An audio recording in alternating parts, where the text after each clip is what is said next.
least I didn't do what you did. Did John throw a mattress down and I didn't like know? It's like right above me and I go to throw something and then I threw it right into the mattress and came back down at me. You had your stereo so loud he didn't hear it come off the balcony. Hit the dumpster right above his head. And when he was using it, hit him in the face. How many mattresses?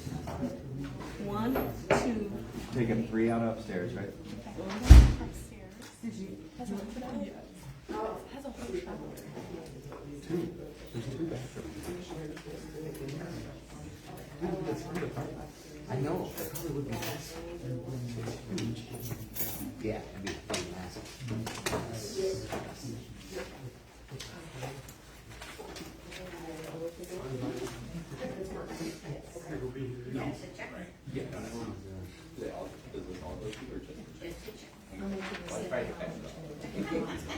Yeah, you guys missed a good time, so I got to tell you.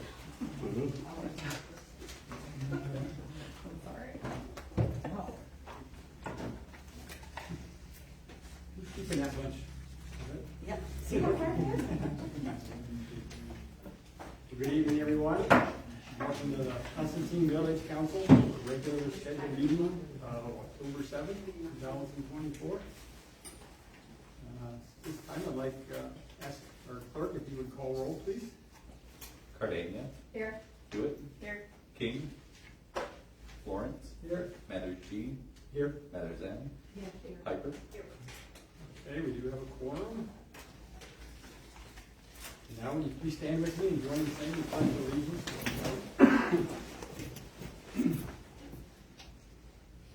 I pledge allegiance to the flag of the United States of America and to the republic for which it stands, one nation under God, indivisible, with liberty and justice for all.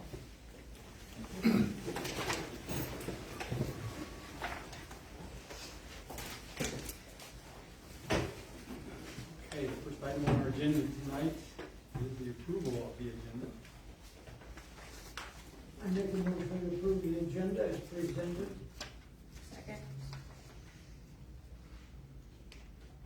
Okay, motion by trustee Lawrence, supported by trustee Hewitt to approve the agenda as presented. Any comments or questions?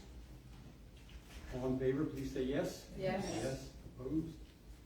Motion carries. Pages 2 and 3 are regular meeting minutes from September 16th. I'll make a motion, we approve the regular meeting minutes of 9/16/2024 as presented. I'll second.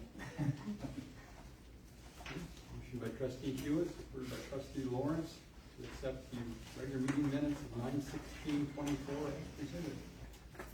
Any comments? All in favor, say yes. Yes. Yes. Those opposed, say no. Motion carries.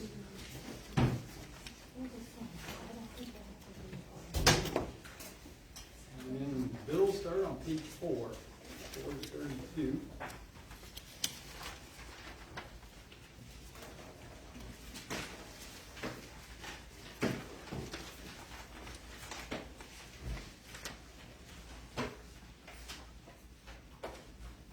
We have our regular bills, normal bills, I guess, $27,448.97. Police and banding rates charged for the work they've been doing, $24,692.71.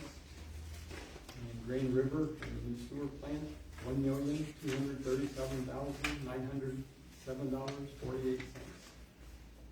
So total for all this batch is $1,290,049.16.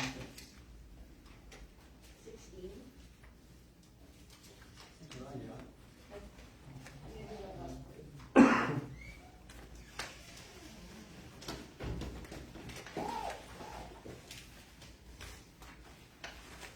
Jody always checks me, she got it too.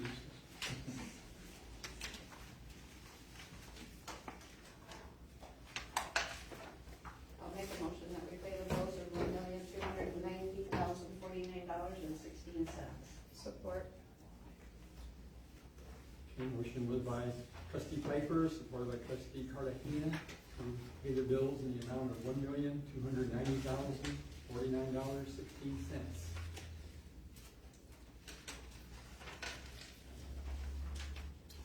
Other or discussion from anyone? Okay, have a roll call then, please. Piper C. Yes. Matters N. Yes. Matters G. Yes. Florence. Yes. Hewitt. Yes. Cardenio. Yes. Okay, motion carries. Next on the agenda is audience participation. This is the place where the audience is asked to ask any questions they have of council, make any comments for council members. We do ask that if you have something, please go to the podium and stand behind it as you address the council.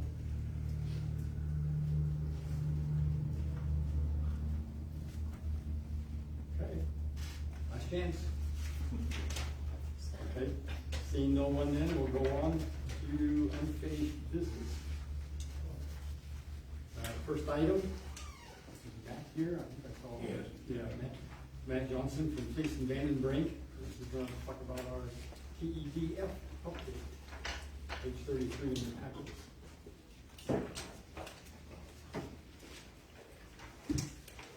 I'm going to start off by saying I have some good news. Hey. Last time I was here, we were talking about the TEDF project, and our opinion of cost was right around $1.2 million. We opened bids, and the low bid was Reef Riley, and the amount was $1,090,000. So as I was going through their bids and looking at the numbers, I discovered that we greatly overestimated the amount of cost it's going to require to complete these driveways and the paving of the project. So after adjusting the numbers down to where I think they should be, the project is going to come in right around $895,000. So with the state grant, the amount that the village will have to contribute towards this project should be right around $650,000. So quite a bit less than we initially thought. So that's some good news. Before I go any further and talk about next steps, does anybody have any thoughts or comments? I thought it was $750,000 at first. So that's what we thought it was before we did the design and figured out there's some drainage things that we gotta adjust for and make sure water's draining appropriately. So we do feel the project's gonna come in right around $895,000. And we are currently working with Reef Riley and the state of Michigan to get a recommendation of award letter together. And that should be coming before the village at your next meeting. So as we finalize things and schedules and get all the dates and all the paperwork done for the grant, we'll bring some stuff to the board. Any questions for Mr. Johnson? I have a question. When we were talking about this the last time that you were here, you were saying that the roads will probably last 15 years, correct? Yes. And what is our loan of $650,000? So there's no loan. The village has saved up enough money that they're gonna pay cash for the project, so there's no loan on it. No. Correct. So the state gives, Something new? No, there's never been a loan for this, it's So always there been, was a grant and you. yeah, we matching grant. The grant was $250,000 from TEDF. And they say, we have the money to make the roads. I didn't mean to steal your thunder, Matt, I'm sorry. that's okay. Tony? Do we have any idea what the annual operating cost of the plant will be? Of the wastewater treatment plant? Yeah. That's not what we're talking about. We're talking about a different project right now. Oh, okay.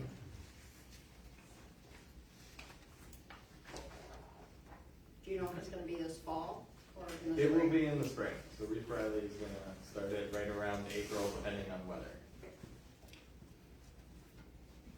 Yeah, one of the things you talked about, the reason you pushed it back to May was, So we could get more bidders. When we first put it out to bid, we wanted to do it in the fall, but there just wasn't enough interest in the project with all the other paving that was going on. So we couldn't get any interest until we pushed it back to next spring. So we pushed it back and we were gonna say, all right, you can do it in the fall or the spring. Well, the low bidder decided that they can do it in the spring for cheaper.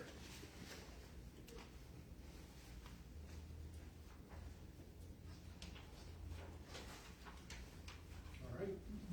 I don't see any other questions, so thank you much, Mayor. Sorry. Have you talked to the businesses at all about trucking yet, or not yet? Not yet. Now that we have a schedule and after the village, elects to move forward with the project, we can firm things up with the businesses. We don't want to put out any information before it's finalized. Just as long as they have enough time to reroute trucks and all that kind of stuff that they have to do. Okay, thank you.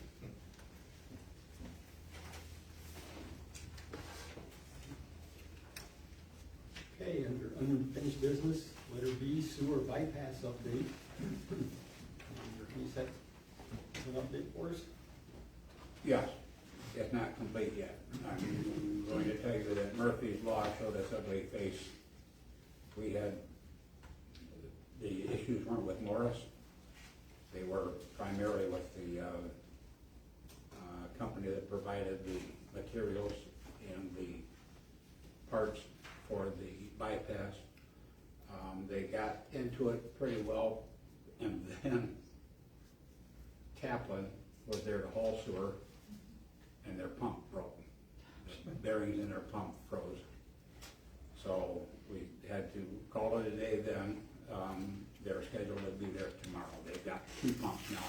So hopefully they'll both be present. And I don't think that the connection is going to take too terribly long. I'd be surprised if it takes more than 2 hours, because they, maybe a little bit more than that. They have 1 piece to replace, so maybe a little bit more than that, but they're planning on starting on Wednesday morning, and I'm reasonably confident they'll be done by early afternoon on Wednesday.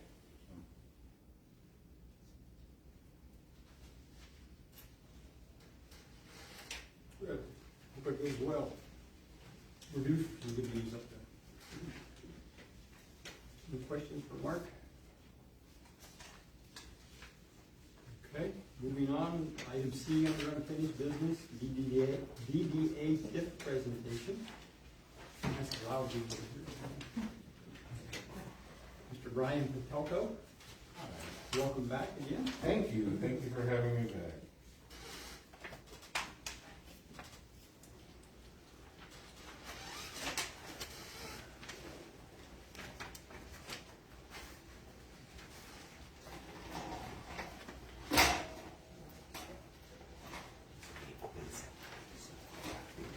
Brian's not gonna fit on there, so we're just gonna use the wall.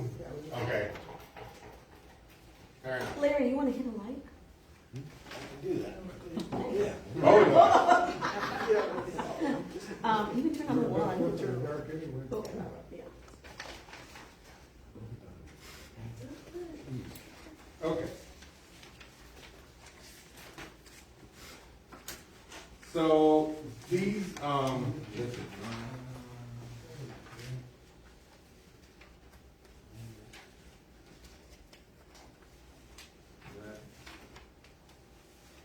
we go.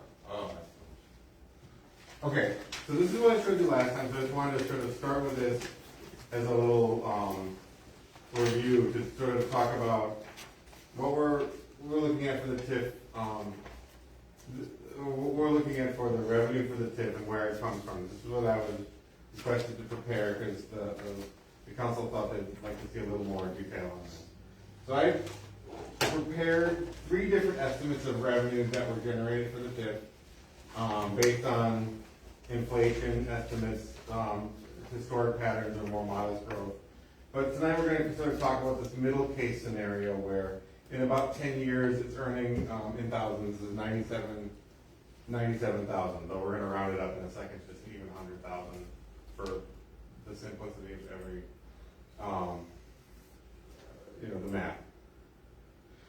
So, the TIF comes from all the property taxes that are paid by the businesses in which, you know, starting with day one, the property taxes go to all of the places, and then any growth from day one on gets redirected toward the DDA.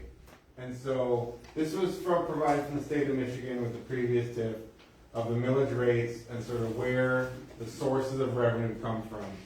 So you can see, I don't know what city they're talking about, but the village is about half, makes up about half of the revenue of the overall TIF, just under 48.7%, 11.75 mils, and this is all in your packet.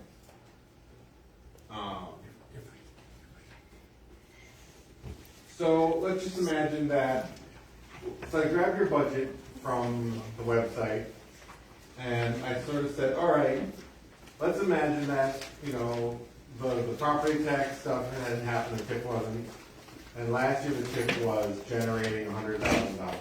The way that I'm predicting it will generate $100,000 in the future. Because in a second I'll show you, that's kind of where it was.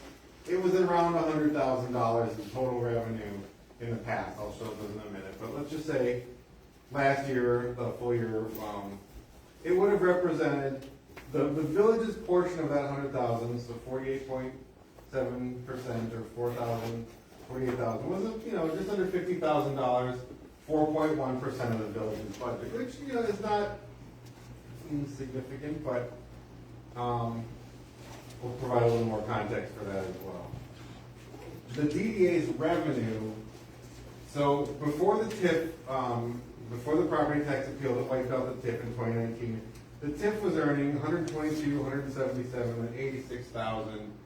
Again, half coming from the village. But that the TIF, the DDA also generated revenue for projects in the terms of some grants from, I believe, the NEPC, several $100,000. There's a little bit of money in interest from assets and some rent from an incubator. So going through from 2016 until 2023, I didn't put up 2024, it's still in progress, but and then most crucially, the personal property tax rebate. After the TIF itself collapsed, the DDA was using, filed for and got from the state of Michigan, a personal property tax rebate, which has earned in a low year 36,000, but 80 to 90,000. In 2024, it was about 97,000. So the DDA, all in all, you know, from 2016 to 2023, the TIF cost the municipalities about $386,000, and it generated $1.8 million in additional revenue for the DDA. So if we look at the village's contribution for that, which again, you know, 49%, we have 48.7%, that means the village lost out on about $188,000 in revenue from 2016 to present. However, the TIF revenue with all in, the grants, the personal property tax rebate, grant from the incubator, interest, you know, was about 1.8 million. So total minuses the village contribution divided by the village contribution gives a return on investment of about $8.68, meaning for every dollar the village paid into the TIF, the DDA brought in another $8 in revenue toward the downtown. And one of the things I wanted to mention was that some of these things, like the personal property tax rebate, is not available without the TIF. In fact, I think that's when we found out the TIF had been canceled by the state, was discussing with the personal property tax rebate. So there are sources of revenue that are beyond just the TIF itself that are available because of the TIF, and that being a big one. As far as, it's about, like I said, 90,000, 95,000 the last couple of years. Not an enormous sum of money, but certainly enough to fund the operations of the DDA, at least in a more sense. And I want to talk about that a little bit. And Diane's going to talk about more of some of the specific things the DDA does, but I wanted to give just an overview of what they turned around and spent that money on. So you can see the red line in your packet is sort of the overhead. That's just what it costs to run the DDA.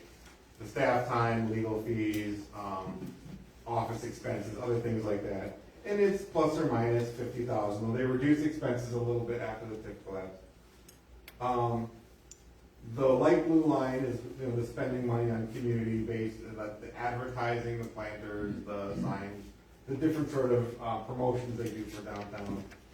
The more volatile line, the big expenses, that's the capital spending that was essentially funded externally, funded by those grants that the DVA had received for improvements on the storefronts. There was a facade improvement grant, and so they haven't had one of those. They spent down that money. They haven't got a new one yet. There was a little bit of money in the last year spent on facade improvement and capital expenditures, but in general, after that money ran out, the DDA could see it would be more noticeable if there weren't these huge grants that they were funding to the tune of $450,000 in 1 year. They would increase their spending a little bit in the absence of the external grants, the community spending on advertising and other sort of promotional items for the downtown area.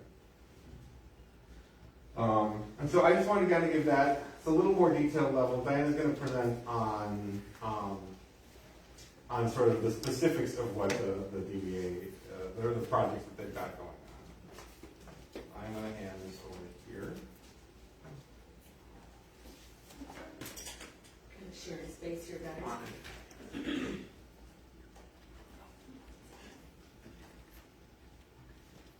Wasn't it? Okay.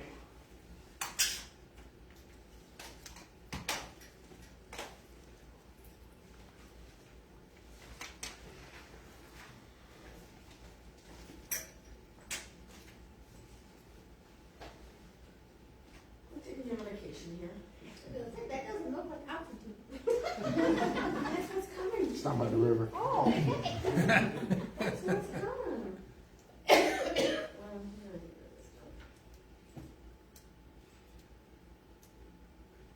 Okay, you guys, I'm taking you back from the beginning, because I want you to see how important, how much we've actually spent, the DDE has spent. So this is an overview, I'm going to say from probably the last 15 years.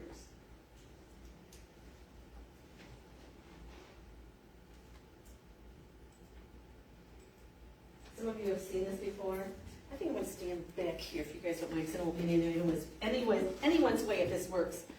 Okay, so we're as of today's date, there's 5 grants that the DDA has taken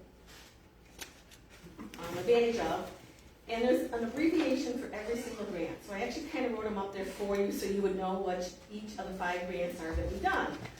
The CDBG, the rental rehab, the MEDC, the DDA local facade grant, and the DIG grant. So those are the 5 grants I'm going to show you today. The CDBG is the Community Development Block Grant. And we had 3 buildings in our downtown that took and used this grant. The first one was 176 South Washington Street. And the building was for sale, and we helped the owner purchase it. This was a before and after picture. And now there's a dental lab in this building.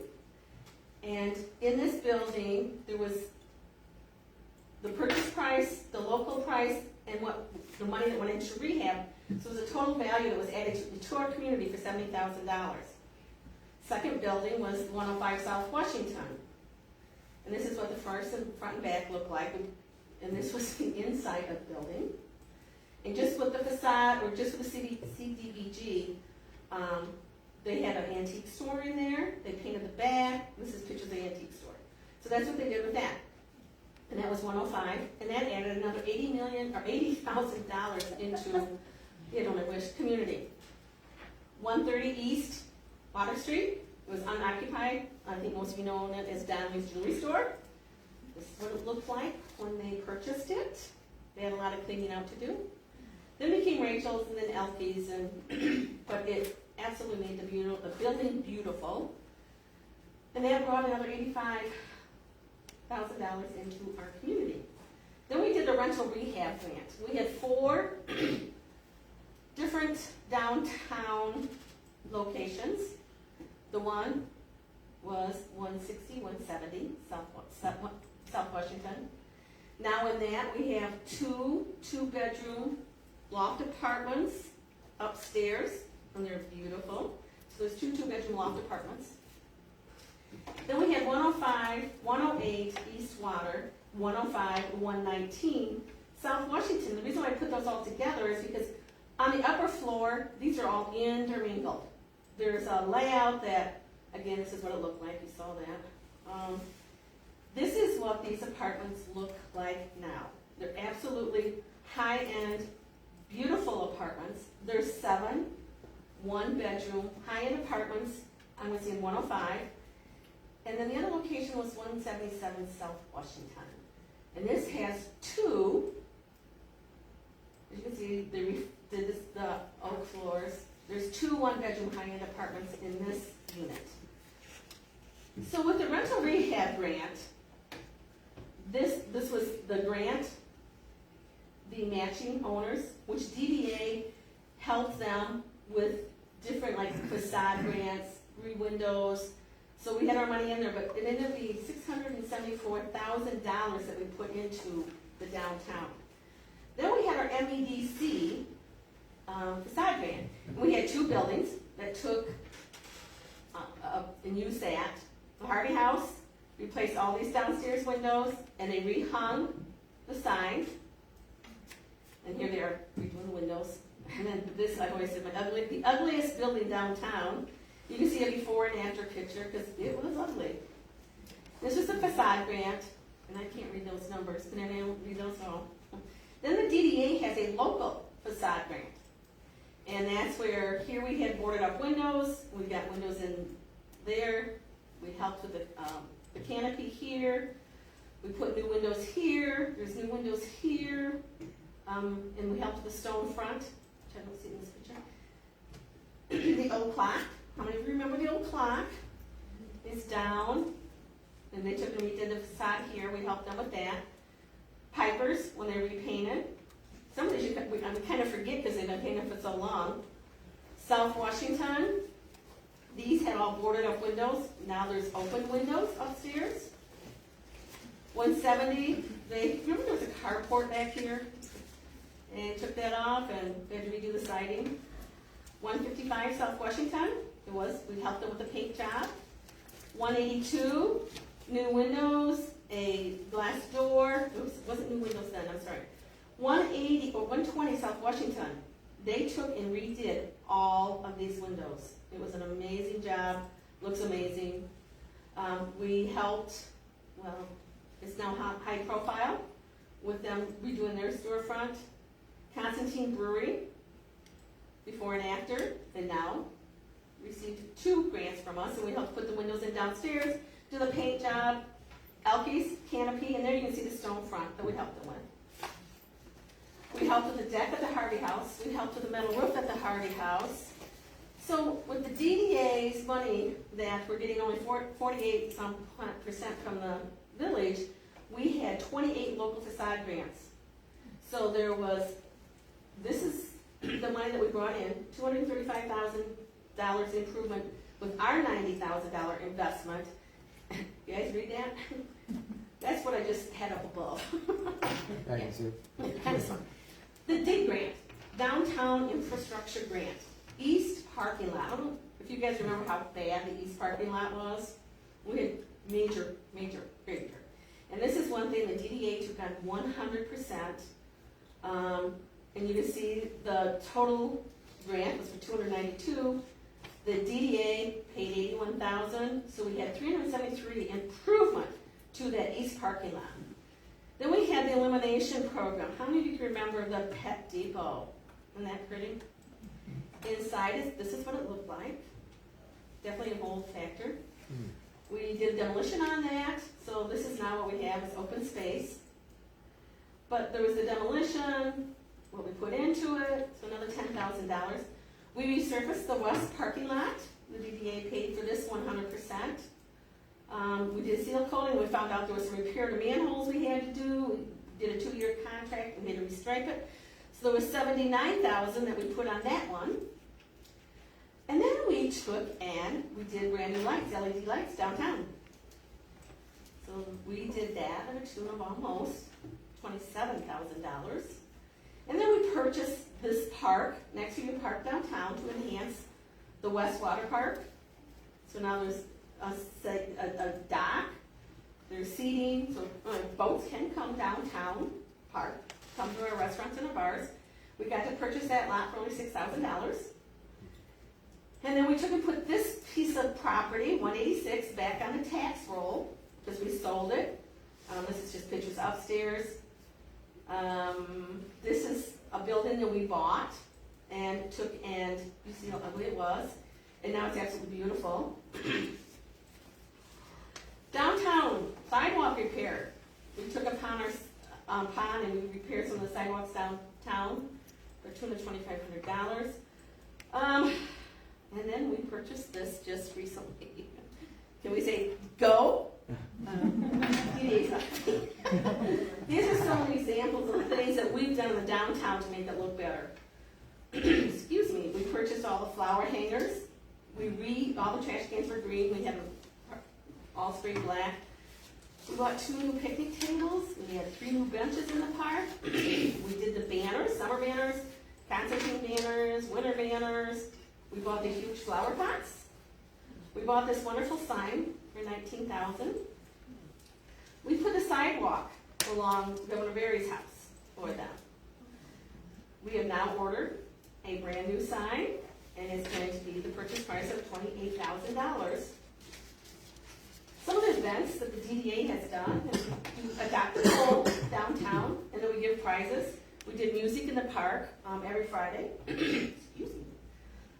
We helped support the Easter egg hunt.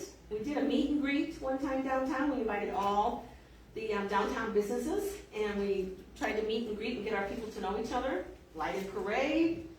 This year was new to us, which was Oktoberfest, which was Saturday. Thank you, everyone that helped, worked, and came and sat.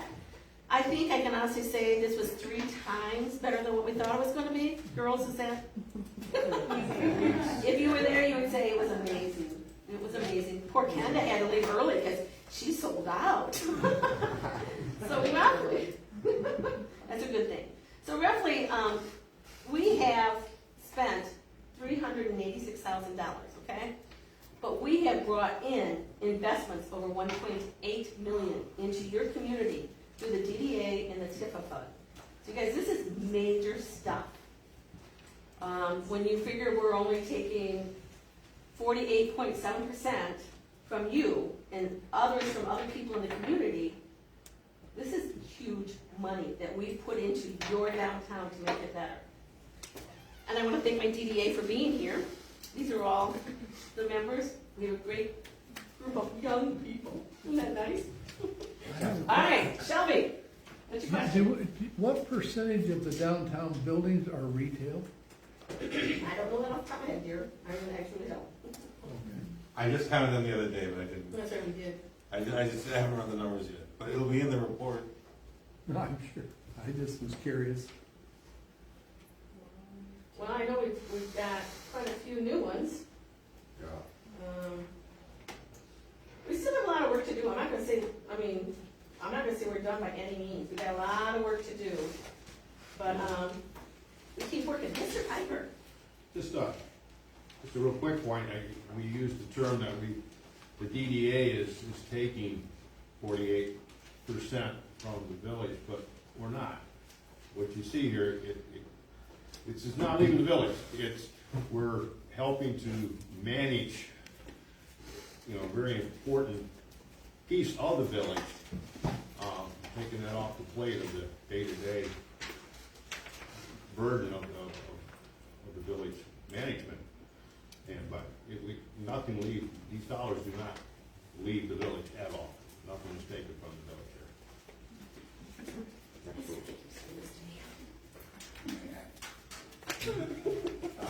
I just want to make sure everybody understands, 48% of the TIF money. Right, so. From village taxes. Right, and so while the gentleman is correct, that it's not leaving the the village of Constantine, in my presentation, I use the village to mean the village government budget. And so the village's government budget is, of the TIF revenue generated, 48.7% comes from, is money that would be directed just into, as part of the property tax revenue of the village. And so, yes, it does not leave the village, but yeah, I still want to make clear it's money that the village council, the village budget doesn't see. Because 52% of that money comes from other taxing authorities. comes from other taxing authorities throughout the county. And so even without the grants, it's still leveraging slightly more money than it's costing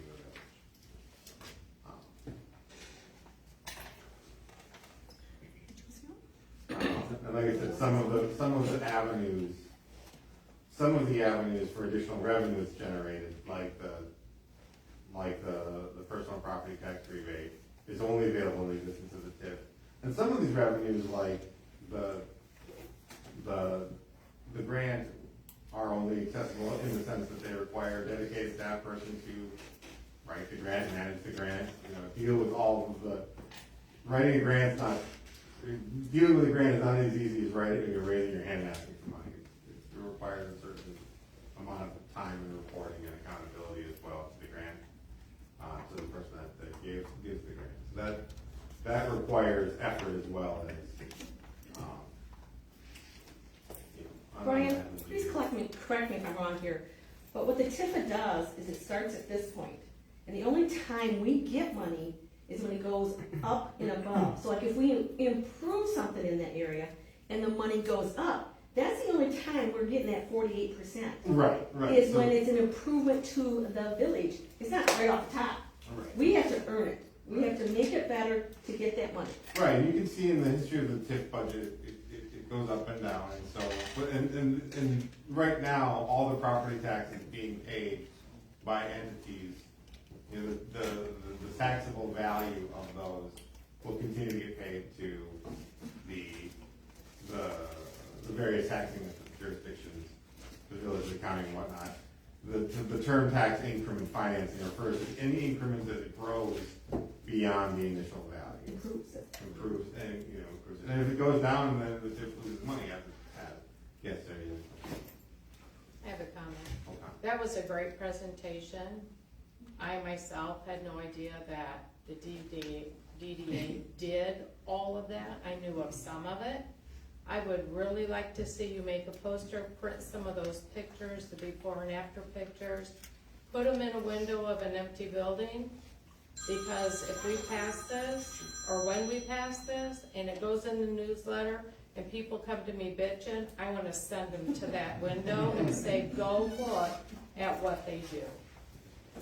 I think that would be very, very beneficial. We have if to. people can see. We have to hold an informational meeting twice a year, which we do. It's in the newsletter, it's on the board, because that's why twice a year we have to hold a meeting telling everybody what we are doing. Because we have to be very, very transparent, and we have. So we've had this, how many times, because I've seen this presentation so many times, but it's because no one comes to it. Yeah, you're right. Just, they don't come to all the meetings. There's a lot of meetings people don't come to but feel they have a right to give an opinion about. But if we can direct them to say, hey, if you go to the window, there are before and after pictures of some of the projects they have done and some of the events that they put on, maybe people would feel a little different. Just an idea. Gary, may it is our goal as a DDA, we have awesome new members now. And I know this sounds funny when we say it, to make Constantine a destination. That'd be A awesome. place where people want to come. And Dave has done a great job of organizing the music in park with Diana. And they get all these local bands that I know people from other towns travel and follow these bands around. They're bringing them to Constantine. Ashley and Katie did an amazing job on Oktoberfest and teamed up with a Three Rivers brewery that I'm telling you people love, right? And so you just brought a bunch of people from Three Rivers down here too, and show them, hey, we've got all this stuff too. We're working on Christmas lights, where we want to light up downtown so that people make it a point to drive to Constantine just to see the lights, just to see the downtown. And we will continue to do that, but we need your help with the TIF plan to be able to do that. We have to fund it somehow, and we are asking for your help to do that. It would be greatly appreciated. Using the TIF dollars, is it possible to calculate the actual worth of the village of Constantine in raw dollars? Yeah, they have it on the tax roll. It says what the village is worth in dollars. Oh, the taxable value of the village? Not the taxable value, the real property value. Oh, the real property value? Is there a way to Yeah, determine that? I mean, I grab it. Someone else. I'm not sure I'm asking the question right either. Is there a way to determine what Constantine's worth? Yeah, of course. Okay. Shelby, it's priceless. No, I'm not interested in buying.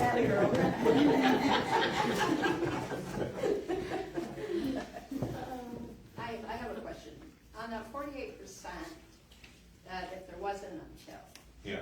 and you say it goes back to the village, but it doesn't all go back to the general fund, correct? It goes to different, like the township library. Does part of that go to different areas? No, so the 48% is the 11.75 base millage of the village. That's the portion of mine. But there are different libraries. There's a library millage here that says 0.9452. The community college 2.7. So that I believe, I guess I don't pay taxes. I tried to look up. No, I think they do. I can't swear to that, but I believe that Glen Oaks does. And I know Constantine Township is one of the taxing authorities. Yeah, so the township is 4.52 mils. So that's what makes up the other 52% are the various other. St. Joe County. St. Joe County. No, I'm just saying the 11.75.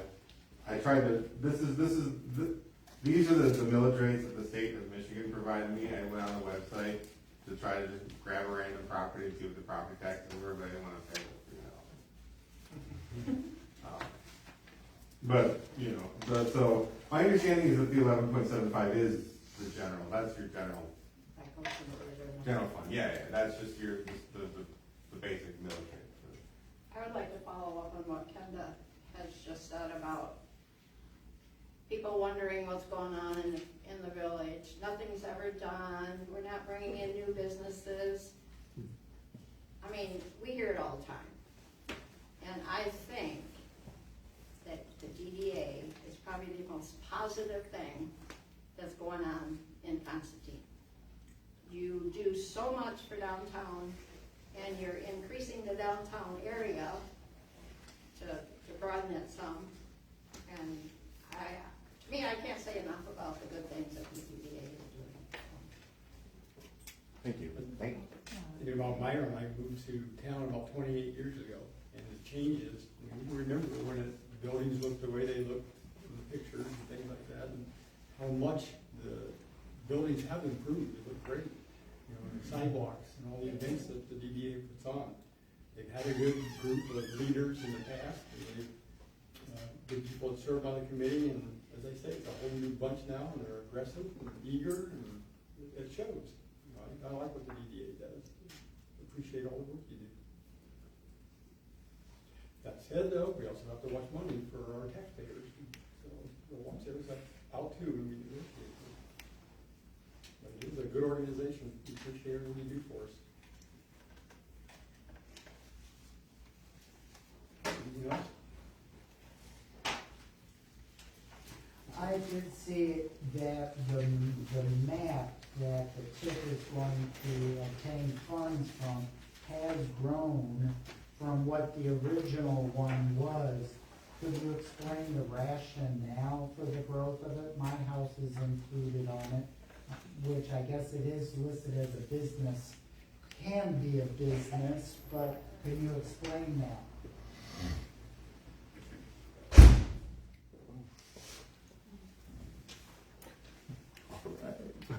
But we just thought that it would make a straight line, and that if there was room for improvement, those are areas that we can work in also. So I can give some money for my house? I don't know that.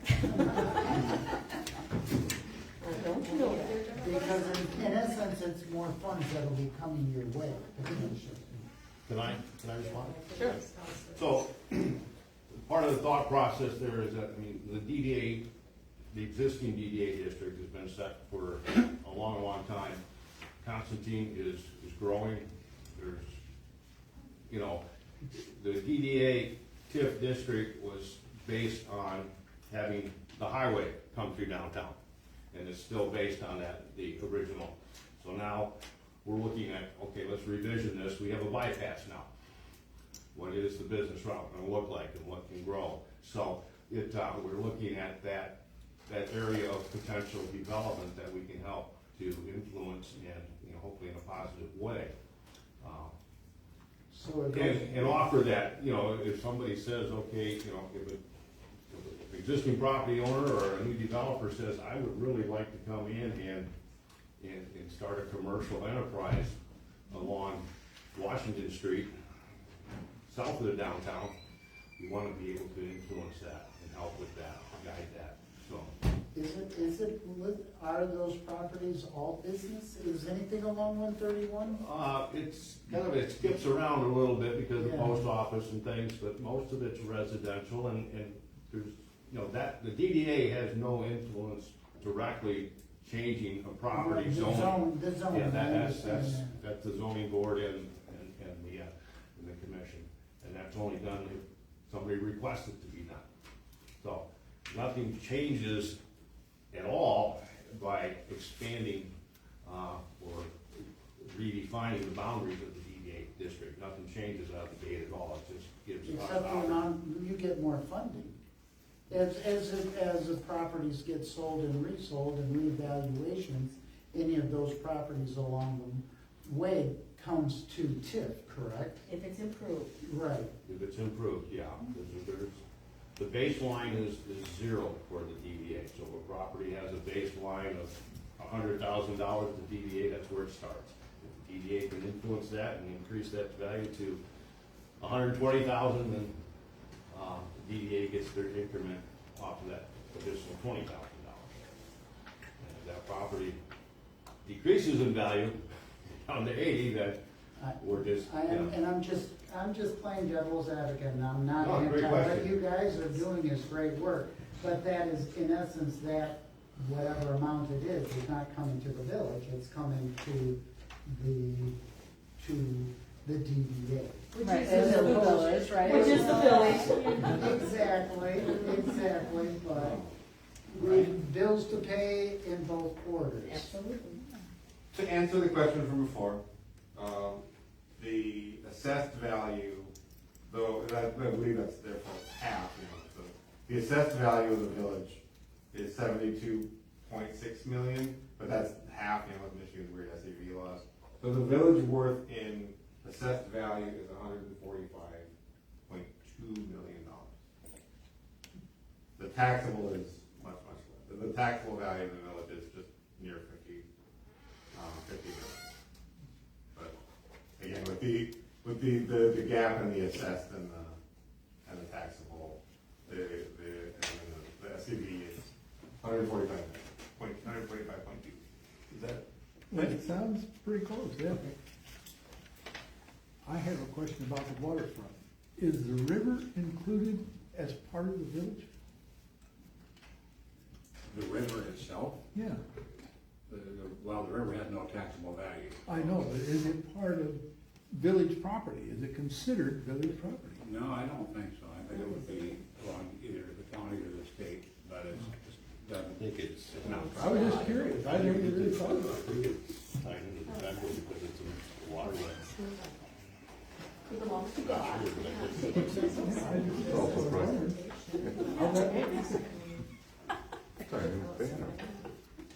I think on the agenda later, if you want to see it. You want to vote us any kind tonight, Mark? Are you thinking of that? Brian, did you I do don't think I'm the resolution? person to ask, I think. Did you do resolution? Cause I gave you one, remember? Oh, I had emailed you, I asked you if you wanted one, but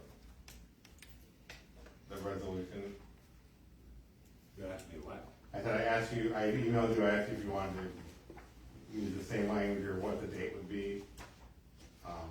Cause what we would need would be a resolution of intent and the setting of a date of a public hearing for this, and so I emailed you last week about whether you want to use the same language or not, or how you want to do it, or what date you want to use. But, I don't remember seeing that specific. okay, my apologies. So I guess what we would need to continue the process was the village council would need to vote on a resolution of intent to create a TIF and set a public hearing, minimum 40 days into the future, at a time of your choosing. And so, we could use the same language if you wanted, but I would sort of need to know what the date and when you would want to do it. Okay, well, I could tell you, yeah, the same language would be fine. Now, our next meeting, the council's next meeting is 2 weeks from tonight, Okay, after which we would have to schedule a public hearing, right. and you need 40 days notice for the public hearing. Minimum, yes. So, what I would suggest is that. Probably a couple extra days. We'd have to have the letters printed. I would suggest that we schedule a public hearing now for 40 days from now, or whatever it is, 6 weeks from now, which would be 42 days.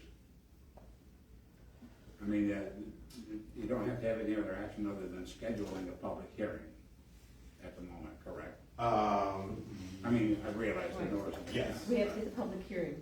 Yes, So if they could vote on having the public hearing tonight, Yes. at least it gets the clock ticking. yes. And it has to be within 40 days, or we have to be after 40 After 40. days? No, 40 days have to be advance notice.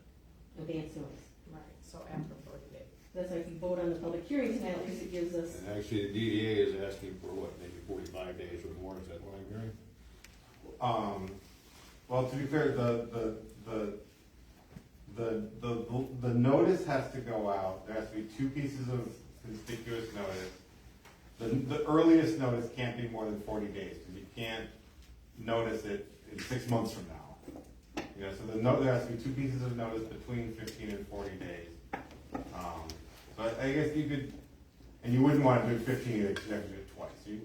A little buffer is helpful, but you could set the date, I guess, anytime you wanted to. You just have to make sure that you noticed it, no more than 40 days before that date.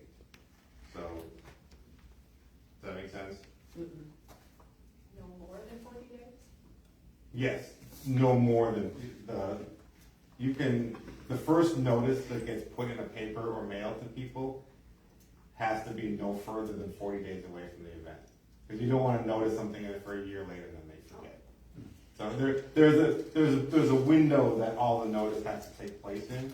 And you could notice it 3 times, you could do it now and notice it 3 times if you want. I'm just saying the minimum standard is that there has to be 2 pieces of notice between 15 and 40 days before the event. So that people have adequate time and are, get to, and we have to send letters to every property owner, registered mail to all the taxing authorities, and notice it twice in, the 2 notices that have to go in the paper, wherever your record is. Owners or business owners? Pardon? All property owners or just business owners? The property owners. All property owners? Yes, in the tip of it. in the TIF district. Yes, that's the important part, not everybody in the village. No, the property owners within the TIF district are given notice, and they have an opportunity, if they would like to come to the public hearing and say, I don't believe this is in my interest. And one of the, because you can, at the public hearing, after the we can remove properties after the public hearing, but we can't add any without starting the process over again. When does all this, that's all has to be accomplished by when? Well, I mean, whenever you want. If we want to get this done by the end of the year, so that we sort of set the taxable date as 2024 as the baseline. You could do it next year if you wanted, but then that puts another, that sets a new taxable value as your baseline and growth. So it's in the interest of the growth of the TIF to get it done before the end of the year. And I was also told if we get our TIF back in good standings before the end of the year, we could also recover some of our personal property taxes yet this year. Because as of right now, we got none because our TIF is not, we couldn't. So our goal is to have it done before the end of the year because we want to try to recover some of our personal property, whatever they call it. Okay, now, the first notice has to be minimum 40 days. The notice, Maximum 40 days. the notice has to be between 15 and 40 days. I thought you had said 40 to 42, something like that. No, sorry, something else. You could, if you wanted to, sorry, I was maybe misspeaking. The notices that get published in the paper have to be at least 15, but no more than 40 days before the public hearing. Okay. Giving yourself a few extra days to prep the materials or something like that. But if you were to, you can set the date right now for 3 months from now, I guess. But you just can't send out notices until certain, I believe. And so, it would be, I would guess we'd want to, look at mid-November, for the public hearing. We talked about doing it at the DDA, but you said you wanted to do it in the evening. People can, whichever makes sense. Would that be November 18th? Well, I don't, if it's minimum 15, maximum 40, I think we would be smarter to set it for the first meeting in November. Wouldn't be November the 4th. November the 4th. If I'm all wet, if I'm missing something here. The only question I want to ask is, how much time does the DDA need to prepare and get this set into place? Brian? I'm working on the report right now. I need to add some more stuff about your future projects. I've got a lot of the history, but I realized from talking to you the other week that I need a little more about what the thing that I'm missing is what the plans are. So I was gonna talk to tonight about having a conversation tomorrow. Oh, we have a meeting Thursday. Yeah. So I'm gonna on Thursday I'm gonna bring a draft that contains the sort of the goals and objectives, the financial history, the financial outlook for the next 10 years, and some of the general goals and themes and sort of what the estimated budgets would be. But when it comes to some of the harder, the more specific projects like 137 Washington, I probably need more details about. We got more details now. Yep. Sure, I'm just saying, as much detail for properties you require, for things like streetscape and budget, it's easy enough to estimate that going forward, but I realize I need a little more detail on some of the more construction-y type projects. But I'm gonna be bringing a draft that has the general budget and themes and less of the construction type themes. We'll certainly add them, but the goal is to get this all ready, yeah. I mean, I'm sort of working on this as if the TIF still exists. Then we can schedule another meeting before Yeah. November 4th. But do you think you will be ready by November 4th, is our question, Brian? Well, yes. Okay. Good, Thank you. I can do it. You can do it. Got a bunch of cheerleaders behind you. Calling and turning on. You can do it. You want us to do a cheer for you, Brian? I really don't. Come on, Brian. Not feeling the love. But, yeah, so, and I think after the public hearing, I think that's when the ordinance the ordinance itself gets passed after the public hearing. That makes sense, because they have to say, they have to vote on it and yea and nays. Yes, with the map and the properties, and so because I don't think there's no ordinance until, That makes sense, after the public hearing.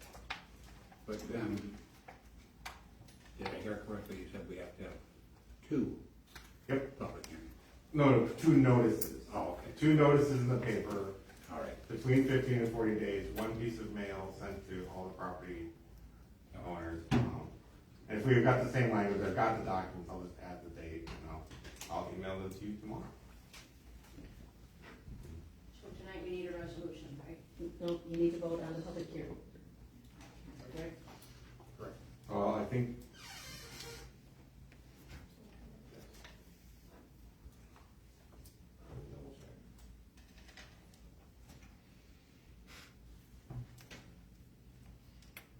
If a governing body, the resolution of intent shall set a date to hold a public hearing on the adoption of the proposed resolution, creating the authority designated the boundaries of the district. So yes, it would be a resolution of intent to do this and to set the date, but the public hearing is on the proposed resolution to actually create it, so I don't think you just need a date. We have to have a date to do the resolution, so. We have to have a date to do the resolution, we have to have a date to do everything. Yeah. So, nothing can happen without.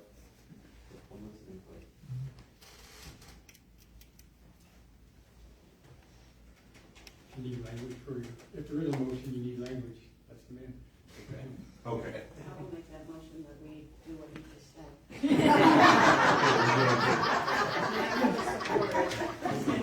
I support. Yes.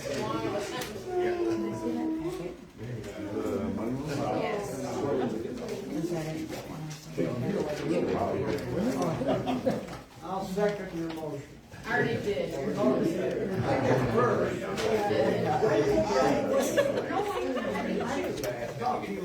You asked her.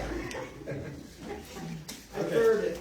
All right, there was a resolution, motion by Pro Tem Piper, supported by Ms. Cartagena, not Mr. Lawrence, to adopt a resolution to create a TIF district, or I guess it's a good one. To set the boundaries and to create a public hearing, to set a date for a public hearing to create the boundaries of a TIF district. Is that something you can send to us? Yes, I'm doing so right now. That's better than voting. Okay, motion by Cartagena to set the boundaries of the TIF district, supported by, Motion by Piper. excuse me, Piper, supported by Cartagena. Any other questions, comments? Good presentation, and I hope you do that again when the public comes in, maybe get more people in. There's a couple meetings down the road, 40 days. We're gonna jazz it up a It's little. impressive, it really is. It's buildings, that's assuming that this passes, so. Call roll, please. Cardenio, Yes. Hewitt, Yes. Lawrence, Yes. Mather Eugene, Yes. Mather Dennis, Yes. Piper. Yes. Okay, motion carries. Can I ask what date you just said? We haven't set it yet. Oh, you have it yet? November 4th. November 4th. Are we setting a date now? Mm-hmm. I thought it was. Yeah, it's two. I'm sorry, I didn't, we just said it. We should. Now, we can vote at the public hearing to pass it, correct? When we have the public hearing, can we vote to pass it at that time? Or do we have to wait, because that would be problematic. I know. Yeah, because you guys won't be here anymore. Yeah. Well, they would be if it's November 4th. Right, but that's why I asked, are Yeah. we going to be able to vote for it that Oh, day yeah. after the public hearing? Or during or whatever. Brian, is that? I'm reading the Oh. whole. I'll make a motion to do that.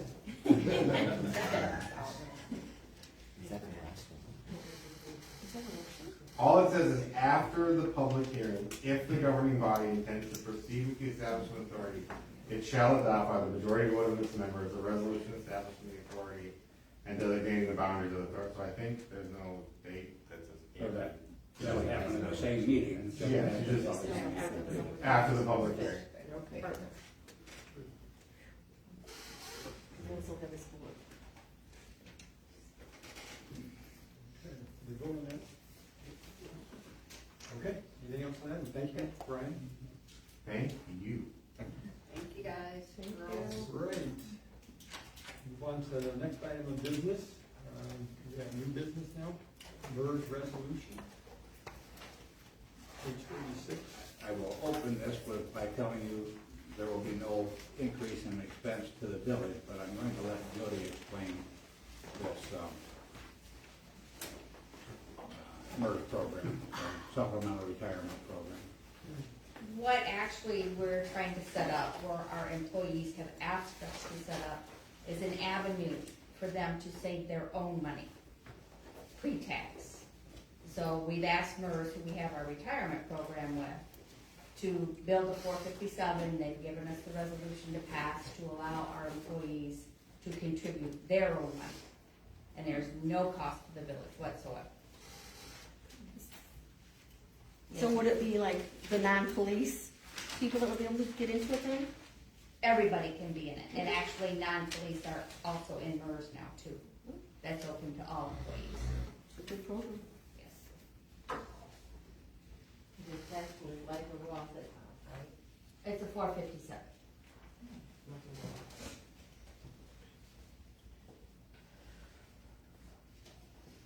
Does the money become taxable when they draw it out? No. Yes. So you're, Uncle Sam will get his share no matter what. Are you gonna maybe lower your pay?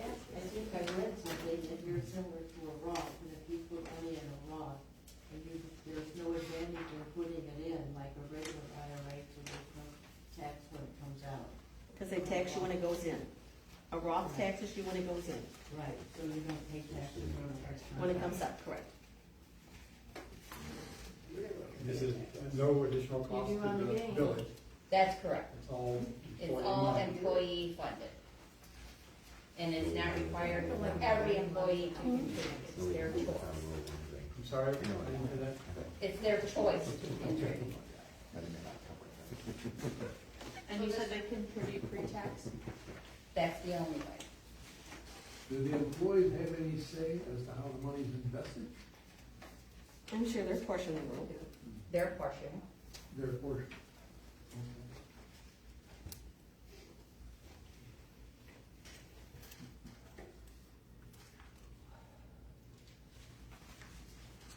Any motion on that? Yeah. I'm assuming the village doesn't have a 401k program, and that's why we're looking at this. This is similar. I suppose it could be. Okay. So there is no 401K for the employees, right? We have MERS right now. So this is It's in addition to. what we have, because Yes, it's just coming out of the employees' that's correct. wages. The MERS program is the matching, But not this. but not this 457.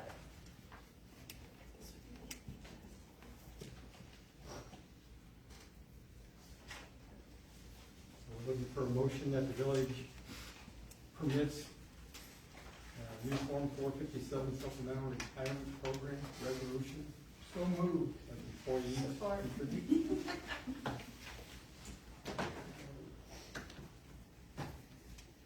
The motion was by trustee Lawrence, supported by trustee Carahina, that the village supports this request for supplemental retirement program funded by employees. Any discussion, comments? Taylor, can you call roll again, please? Piper C. Yes. Matters N. Yes. Matters G. Yes. Lawrence R. Yes. Hewitt J. Yes. Cartagena K. Yes. Okay, that motion carries. Thank you.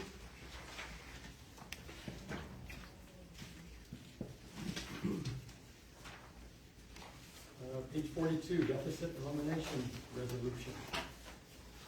I'm pretty sure that when you looked at this, you thought, oh my God, now what's going on? And the answer is, we are technically in a deficit position with regard to our sewer fund. We are not because it was a timing thing. It was at the end of the fiscal year, and it showed that we were in deficit, but the money is there. In fact, a check has not been sent yet, is that correct, Joyce? It wasn't in March. Yeah, so, but we are no longer in a deficit position, but we still had to, or Jody had to prepare a resolution that we're asking you to approve, to adopt, to submit this resolution, this deficit resolution. So, you might want to explain just a little bit further what the planning thing was here. What happened? The construction fund, which is building the treatment plant, has its own fund and its own money. For the audit, the auditors are required to combine that construction fund with the sewer fund. In March, when Felicia Vanderbrink and Grand River submitted their bill for March, that became an expense for March. Rural Development didn't give us the money until in April to pay that March bill. So that made the sewer fund go into a deficit position. But as soon as April came, we had the money back and we were out of a deficit position. It was strictly a timing issue. So the state believes on March 31st, we were in a deficit position, but we just had to explain to the state that it was a timing issue. Rural Development had sent us the money, and by April 15th, we were out of a deficit position, but the state requires us to submit a deficit elimination plan, which this resolution is the deficit elimination plan, and explains to the state that it was a timing issue. It's probably what had happened, we had an accelerated date of our audit this year. Did they get moved up somewhat? No, the audit was March 30, it's always as of March 31. The bill came to us in March, but the money from rural development to pay those bills didn't come to us until April. So we had the expense in March, but didn't have the money because rural development doesn't send us the money until after the council approves paying those bills. And it all happened at the very end of March and rolled into April. So at the end of the fiscal year, it looked like the sewer fund was in a deficit position. Mark did a good job getting it corrected real fast. Yeah, well, it corrected itself before the state even knew about it, pretty basically. Okay, so we do need to pass a resolution, 2410, whereas Constantine Sewer Fund has its deficit fund balance at March 31st, and whereas PA 140 requires a deficit elimination plan be formulated by the local unit of government and filed with Michigan. Be it resolved that the Village of Constantine's legislation body adopt the following as our sewer fund deficit elimination plan. And it was how that's going to be done, or how it was done, I guess, in our situation. I have a question. Yes. And I'm sure it's explained somewhere. All these charges that are down here, this is part of the expense from Police and Vanderbilt and Grand River. That was like their invoice, is that what Yes. all this is? Yes. And the money that was paid, where did that come from? Did it come from the loan or the grant? We did not pay it in March. You approved it in March. So we didn't get it paid. So it has to go on the books as an expense for March. We didn't get the money to pay that until in April. From USDA. Correct. But that's not loan, that's grant money. That's grant money? No, that's loan Not- money. That's Loan not money, grant, yes. that's loan money, I'm sorry.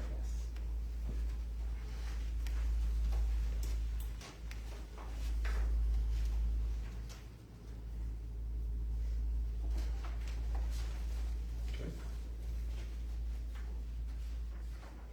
Would someone like to make a motion to adopt resolution number 2410?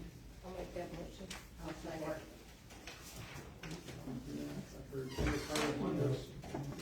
Made the motion and Myra Manners made the to adopt resolution 2410.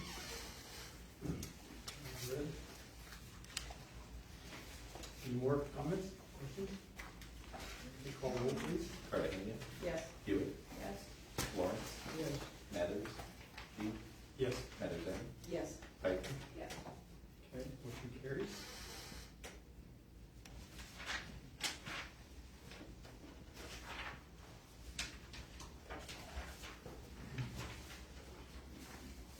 Okay, item C under new business, council agenda and meeting rules, that's on page 45.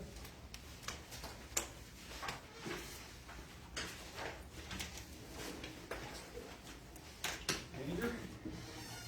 Okay, well, your packets include a proposed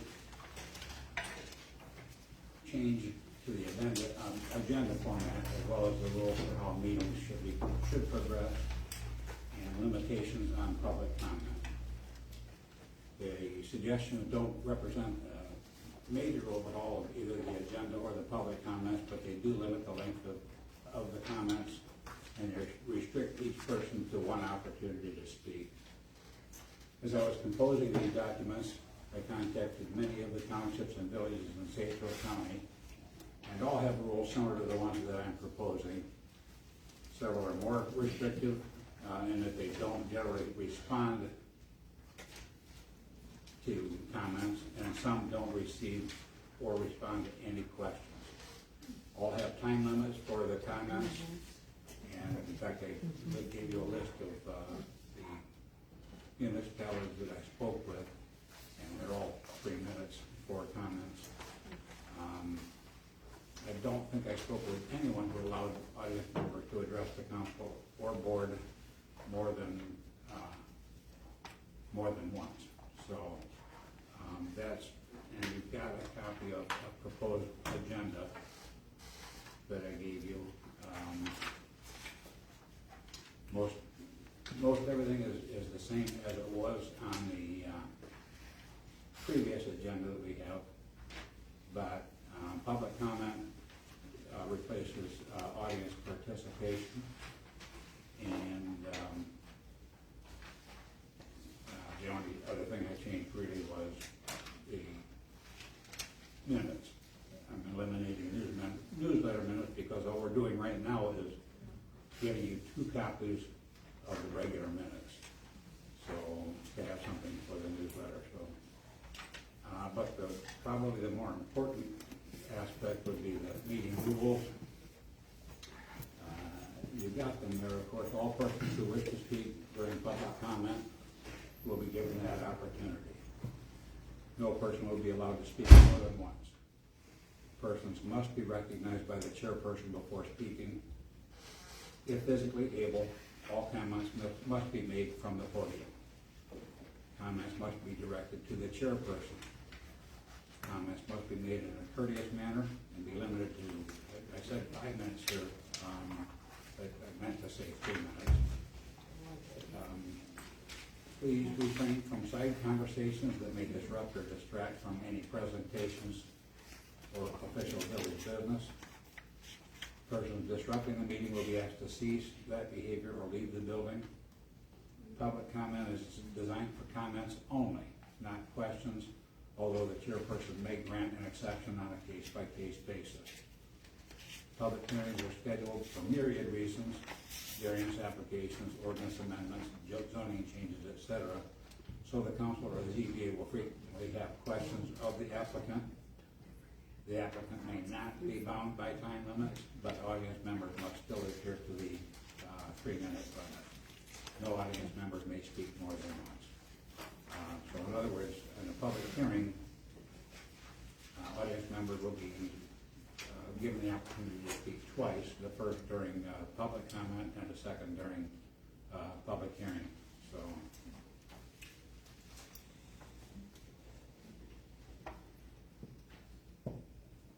Now, of the municipalities that I spoke with, White Degon's limit is 3 minutes, no questions.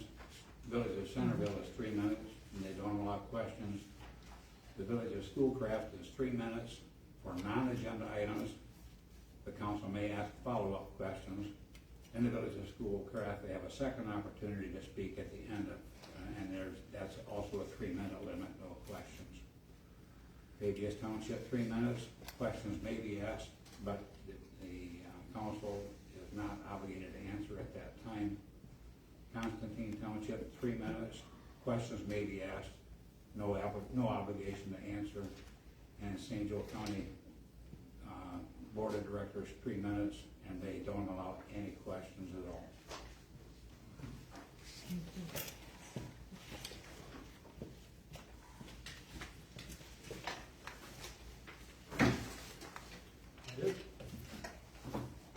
You need a motion?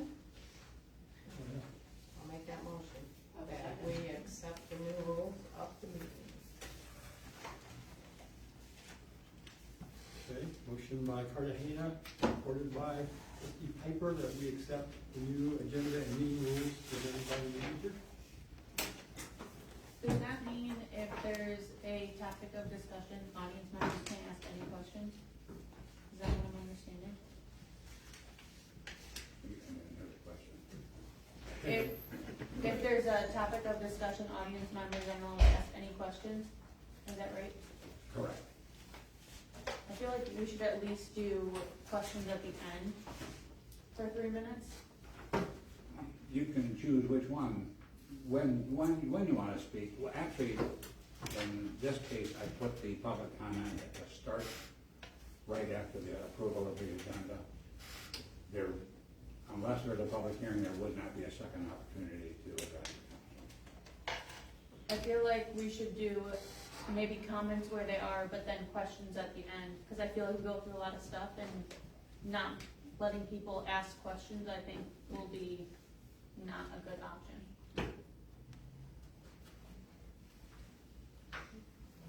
I think, may I talk to I think I know what you're tying into. The public comment period, as we currently have it, we can talk to issues that are not part of the agenda. But then agenda points, once the motion is taken and you have spoken, then typically under our old rules, one being vocal, can ask questions and participate in the discussion. Under the new rules, that is not possible? That's correct. That does not sound like a good idea. Well, that's the way it is in virtually all other municipalities. And I'm not saying that's a good idea either. Yeah, why be informed? I feel like the audience members ask good questions, and I feel like taking that whole option away from them is not a good idea. Well, there's no prohibition against their asking questions. If they have questions for somebody specifically, they should reach out to that member of the council, or even to me. But there would be no obligation to answer the questions at the meeting. It just sounds like dictatorship, though. I mean, really, then it goes back to that nobody has any input anyway. And there have been times when, I think when on the creamery, when they were coming down from Canada, the audience asked all the questions, the people didn't. They shouldn't. They shouldn't. It's not for the audience, it's for the council. This is a village council meeting. But the Not a village. council didn't say anything, they didn't ask any questions. The questions came from us. Is the purpose to try and limit public input for the council members? No, Because that's what you're gonna do. The purpose is to eliminate the chaos that happens at the meeting. And There's been people- chaos here?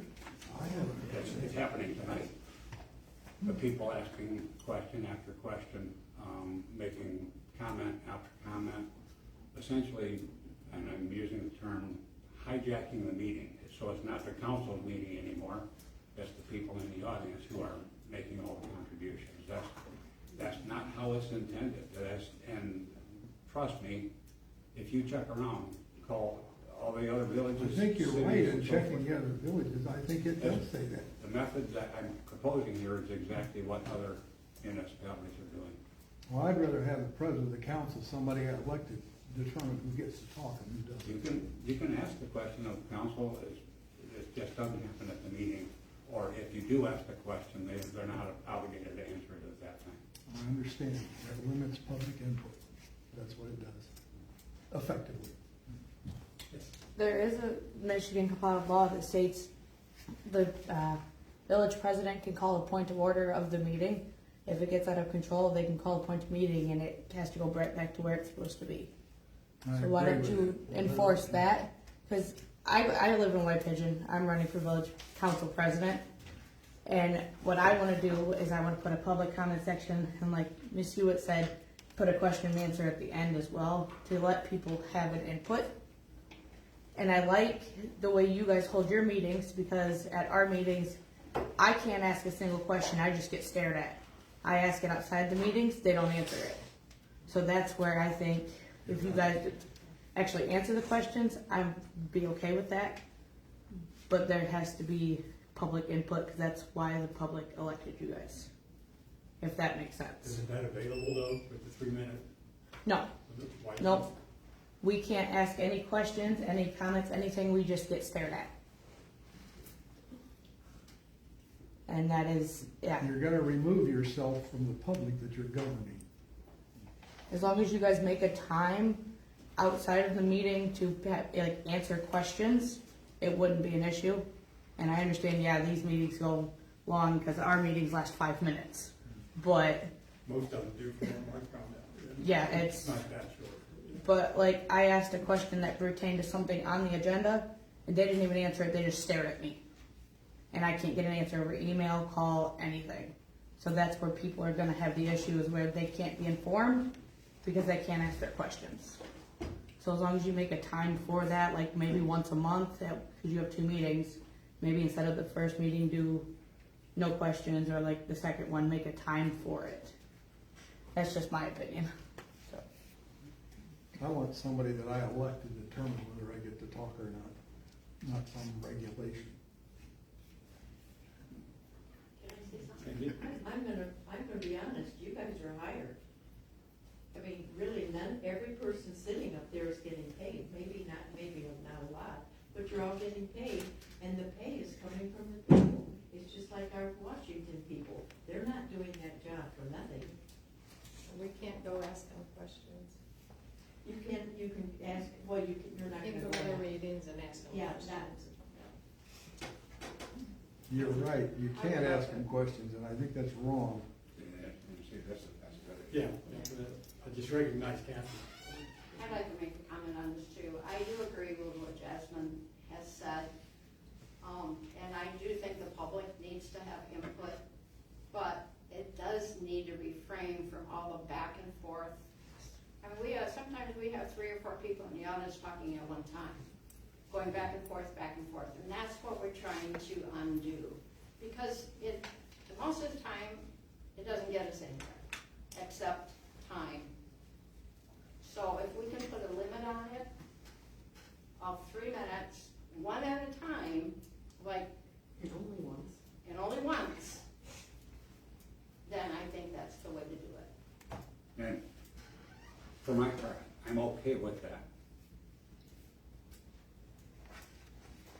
But the really difficult thing is to control how many times somebody talks. There's that gavel right there. Gary needs to start using it. Back and forth, and audience and presenters. I heard somebody insult Mr. Johnson a couple of weeks ago, about the TEDF proposal. I mean, more than once that's happened, that the engineers are being attacked verbally by council or by members of the audience. I'm sure you remember a few weeks ago when somebody charged at me during the meeting. Literally charged at me. I don't think that he intended to do anything, but those are not the sort of things that should be happening at the council meetings. I don't have a problem if a question is asked and answered, but that's gonna have to be up to you guys, if that's how you wanna do it. But just one time. What is the enforcement arm of the council? You write these rules, who enforces, how does it get enforced? You call the police to come haul people away? I mean, how do you enforce what you legislate? If we need to, it's right there. Is that how it works? Well, I would hope it never comes to that, but yes, if. That is how it's done. But if somebody is that disruptive, that they're hijacking the meeting, they can be charged with a crime. We have. Good. I would hope, for heaven's sakes, it never comes to that, but you can't just all of a sudden in the middle of a meeting say that's enough. Gary can always adjourn the meeting. So it's up to the president to engage enforcement. We spent 2.5, 3 hours. Tonight's not a good example because tonight there were a lot of presentations, but we've spent 2.5, 3 hours in meetings just answering people back and forth, the same people sometimes 3 or 4 times. And then we've had arguments in the audience, among audience members about how things go. I think you're right, The way things and I are supposed agree to with go. what you're saying, but I think it should be up to the president to make the decision of enforcement. What are the duties, Diane? That's right. Some of these other That's municipalities, right. is the way they work with. I don't like legislating, because that's a rule that you can't make exceptions to.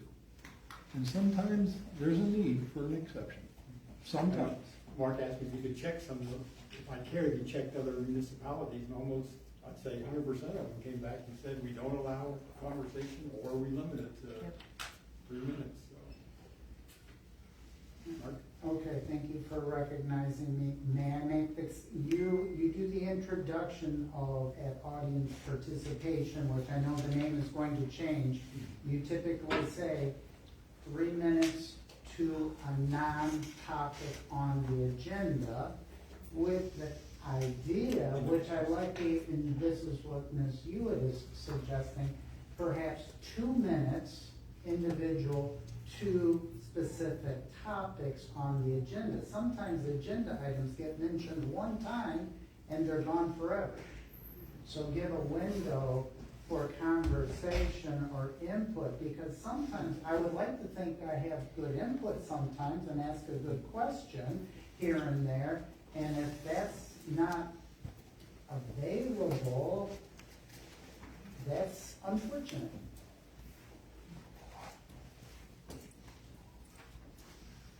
I think it's a good comment, but, you know, two-minute periods, but have them so that you can also, as the topic was being discussed, have a comment. But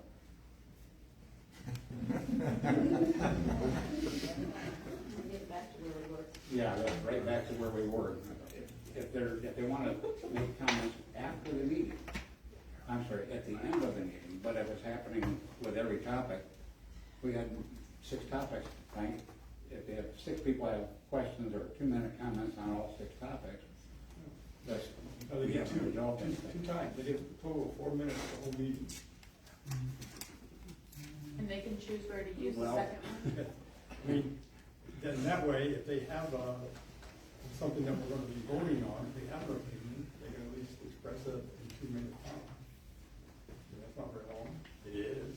And we're going to be, the council, obviously, you have the authority to do what you think is best, but we're going to be back in the same boat. I guarantee it. My thought process was do the 3 minutes of comments where the audience participation was. At the end, they can have a second opportunity to ask questions for 3 minutes. Because I feel like having the opportunity to ask clarifying questions before everybody leaves will stop a lot of miscommunications of what actions were taken. So I think we should have that option at the end. You're saying at the end of the day, after business has been conducted. Yes. I wouldn't be uncomfortable with that. So, again, I'm talking like it's my decision. I know it's not. I'm nothing but your servant here, but. If you're saying at the end, once business is conducted, so we've had the issues, we've discussed them, we've done our voting, and then you're gonna let them ask questions, that's kind of, why should they ask questions? So therefore, that should just be left off, in my opinion, because why sit here after we've already made a decision and listen to everybody's questions when we've already voted on it? So that people don't leave and think that we made a decision that we didn't make. We were voted to make decisions for the people. That's not what I'm saying. I'm saying I don't want there to be miscommunications and people leave and say, oh, we just spent $20 million doing something that we did not vote to spend $20 million on. And then it goes around town that we made a decision we didn't make. Well, then that, shame on that person to spread false information. But if that's the way they understood it and they didn't get to ask the question, that's where I'm coming from.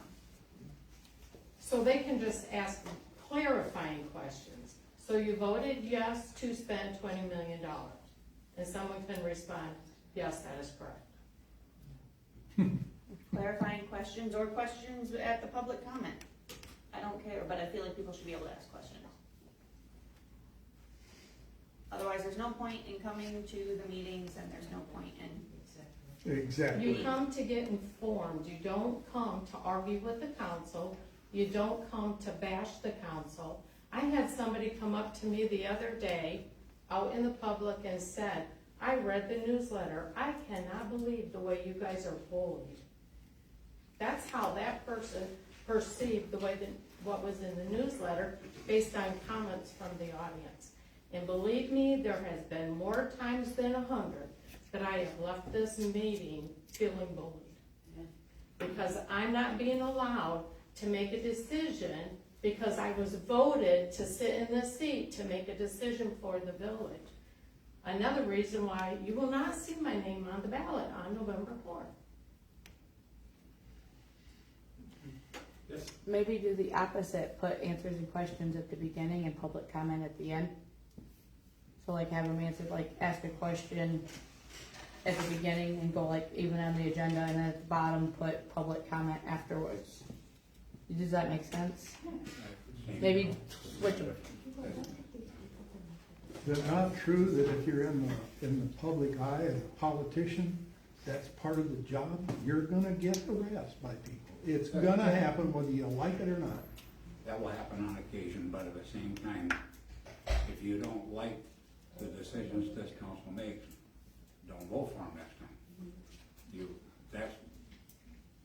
That's the way it is in so many municipalities in Michigan, particularly in this area, but in Michigan, I'm not reinventing the wheel, just borrowing from what other municipalities are doing. People see, I understand what you're trying to This is say. happening right now, though, Shelby.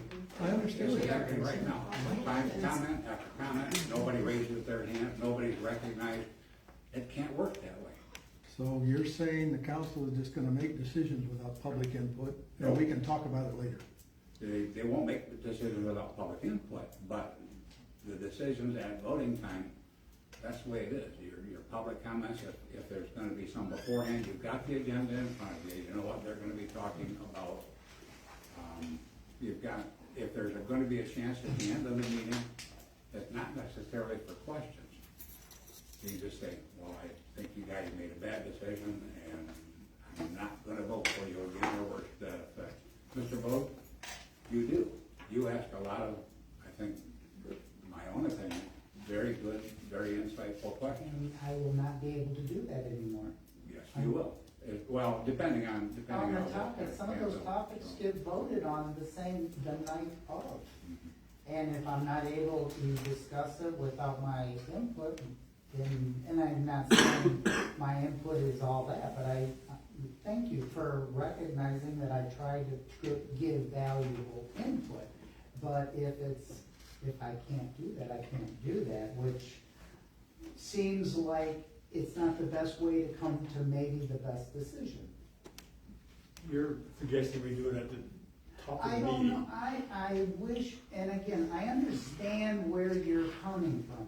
However, on a given topic, if I want to speak to it, under the new proposed, and if that's the way it's done, that's the way it's done, I will not be able to do that. And I'll have to keep a tally sheet and then save it for the next meeting, and that thing maybe's already been voted on. And so you will not receive my input. And I'm not saying there's a good system. Maybe we could submit it in writing. Slips of paper, pass them to you. I don't know. I strongly favor being as flexible as you can be. Leave it up to the president to make a decision on a case-by-case basis. I'm gonna name it comparison. This is a steam kettle. You're letting the steam out a little bit at a time, frustration, by letting us vent, letting us put in our two cents, as opposed to keeping the lid on that tea kettle and boom. The dialogue that has happened and all the bitching and moaning that has occurred with the water plant, the water sewage plant, had that ability to vent our frustrations and know the minutia, the detail, and get our buy-in. I know it was a pain in the butt on your guys' part, a lot of frustration. $20 million that we've got to pay back over 40 years is a lot. But I think those little and it is a healthy thing, and that's why just democracies live as long as they do. So that's an opinion on my part.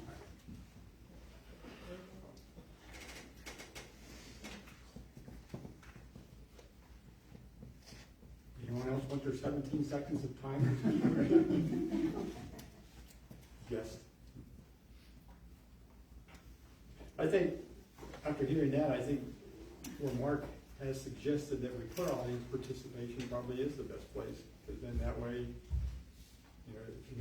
you've had an opportunity to look at the agenda and call, ask questions, whatever ahead of time, any of the trustees. Does that place restrictions on you, Gary?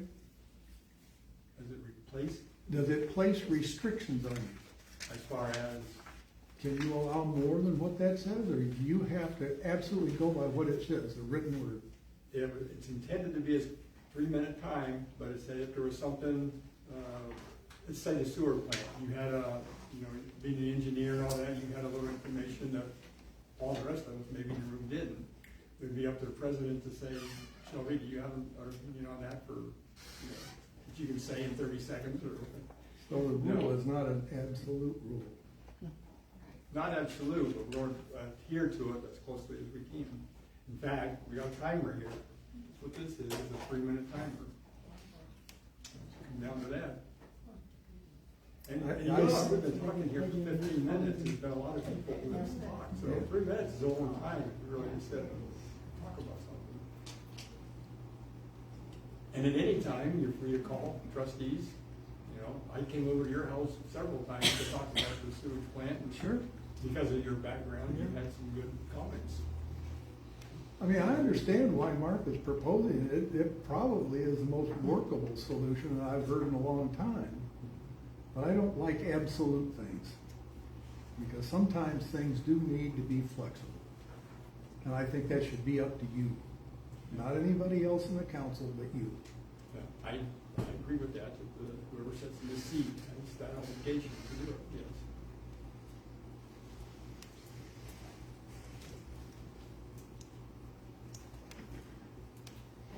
Can I make one more comment? Yes. I'll make it. All the people on the council come here to make decisions. My sister and I have been coming for about 1.5 years.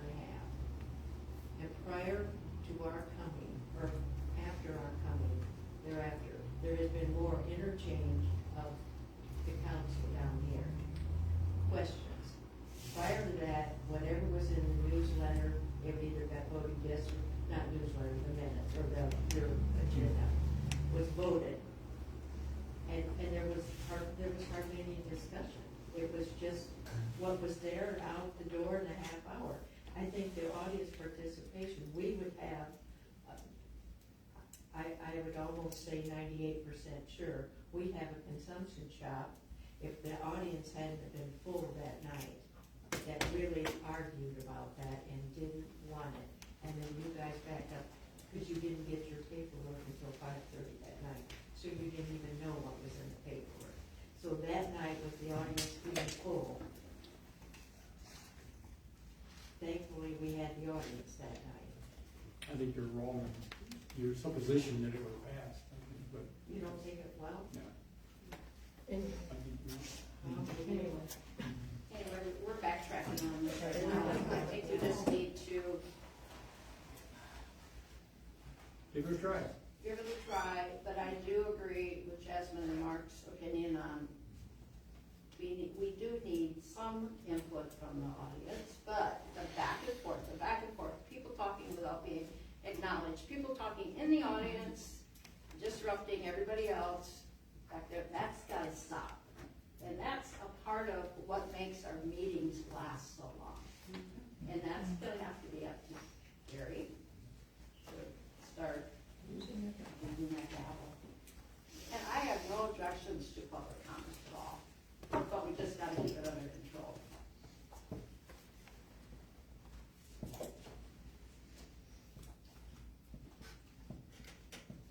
Okay. Are you looking for some type of a vote on this tonight, Mark, or That's up to you, yeah, if you want.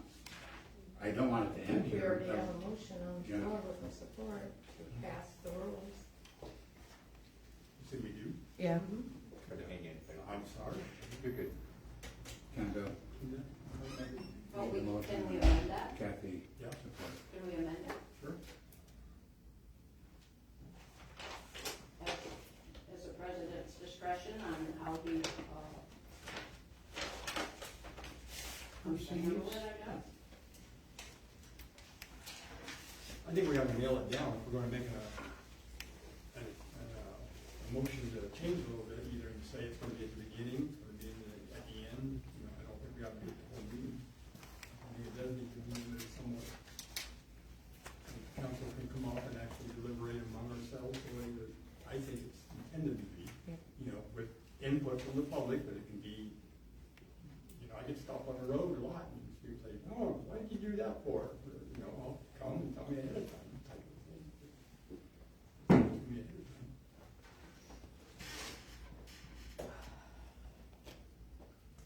You wanna make an amendment? Hmm?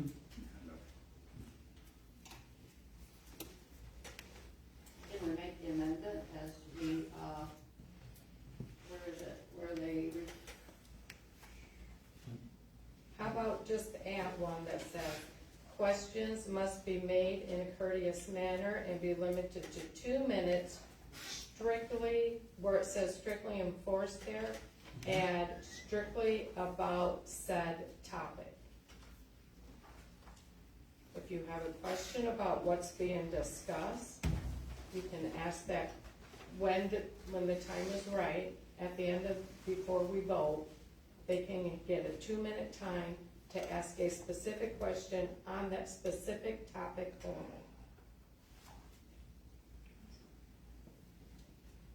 And not go off on, It's one time too. and it's a one time, One so time. pick which topic you wanna talk about. Or one, is it gonna be one time per topic? No. Because if you give 5 people 2 minutes, and there's 6 things on the agenda, we've added already. So, at the end of all the discussion, they get 2 minutes to ask whatever questions they have.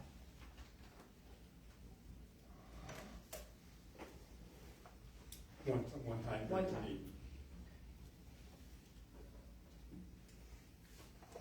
So if you had 6 items, 3 unfinished, 3 new business.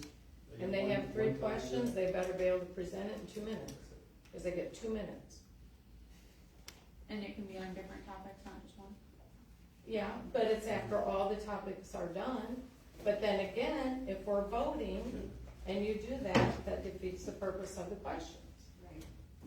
So I don't know what the right answer Well, is. in the beginning, you said pick your topic, and I think that was a good Well- comment there.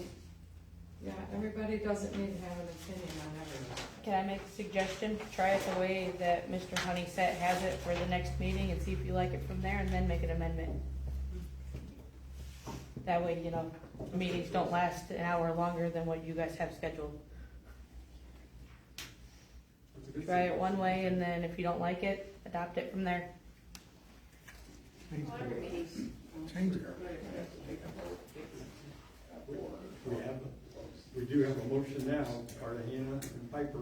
Now, you can amend that motion by something like you said. Larry? I hesitate to speak here because but I would recommend that you see how what you're proposing lines up with Robert's rules on how to conduct a meeting properly. I think we Because, have. Yeah. well, You just got, because my typical understanding is any agenda item, when it's called upon, that's the time frame when it is discussed. All right, and to set perimeters in there to say it's, Well, 3 minutes, whatever it is, but then once a motion is made, and if it's supported, then the only further discussion is amongst the council members. I don't believe Roberts suggests or allows that it's open to the general any longer. Once a motion is seconded, then it's only allowed to be discussed. So if you check that and see if I'm correct, I think it resolves your issue of you've made a motion, somebody supported it, and then it turns into a lot more additional discussion. I don't think I think Robert's rules is intended to eliminate that. I think that Mark did get he shared with me some writings from attorneys, and they said that we're the only ones in the area, and they don't think this is necessary the way we do it right now. And they're saying do it the way that Mark has presented. And then, I mean, that's been to the attorneys in the legal process, so they should know anyway. Well, I'm not. I'm thinking, what you said, there's about 15 people in here say, if everybody wants 3 minutes on every topic, that's 45 minutes, 45 minutes, 45 minutes, or 2 minutes, you just cut it down by. I attend 15 meetings a month. This is the only one that does this. That's what everybody told us. So Yep. You're the only one that does this. Does the council have the option to simply adopt Robert's Rules of Order as it is? We oh, have. no, the Robert's rules Yeah. are exactly that. They dictate how the council. Has the council adopted it, or can you adopt it? No. Can we adopt what? Robert's Rules of Order to govern your meetings. I think I that's. think if they were covered there. followed, you would be, your issue would be resolved, is what I'm trying to communicate. Yeah. If you would follow Robert's rules, then your issues would be resolved. We have to abide by Robert's rules. They have We forever. have to. So, it's not a case of adopting it. We have to abide by Robert's rules. But I think, right now, we're violating Robert's rules. As we speak and say that we follow them, we're actually violating them. You are correct. There's no question about that. If you But- adopt- and that's exactly the sort of thing I'm trying to fix with this. It needs to be fixed, I'm not debating that. Is what you're proposing follow Robert's Rules? Yes. It has nothing to do with it. That's all. That's the end of it. And that came from, I spoke with our attorney. She said, I don't know why you guys are waiting. This is something you should have done a long time ago. So, and I'm paraphrasing a little bit, but she said it. We talked, I used to work at Kalamazoo Township, because I think you know. She said, we I think just, that I think resolves that it. Kalamazoo Township, stop taking questions. That's it. The motion to, like the motion to enforce an agenda, basically. All right, are we ready to vote then? I just asked him if he had a good understanding of the motion here that was made, because I didn't write it down. Could you repeat the motion then? So a motion to present a meeting rule set, where basically the public is allowed to speak once for a 3-minute duration on the topic of their choosing. Okay. So, If that's in the Robert's rules now, because if the way it's written is according to Robert's rules, then I want it without any amendments.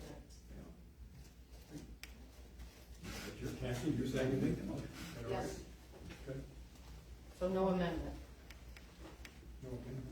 Or you just go by Robert's rules? No, she's saying. That's what I said. If it's right, if the way he wrote it is according to Robert's rules, then my motion is with no amendment.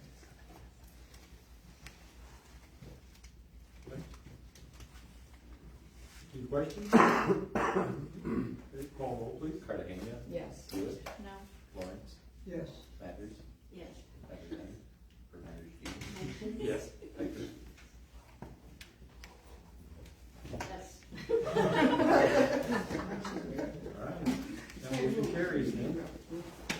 And we will adjourn the meeting at 8:55. Yeah, what time? I wouldn't miss that.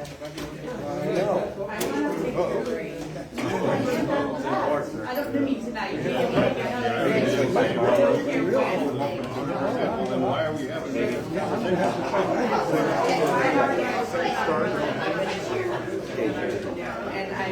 I mean, if nothing else, we could, but like, just to see, like, see it.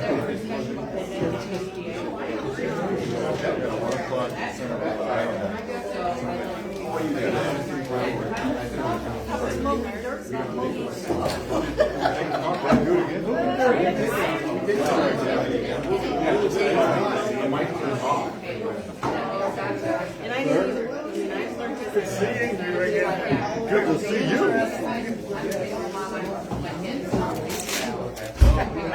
I don't think I call. I don't know.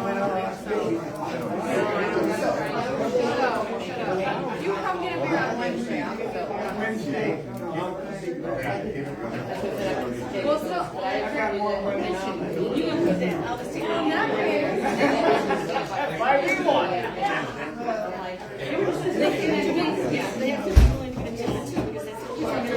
So if you have a team of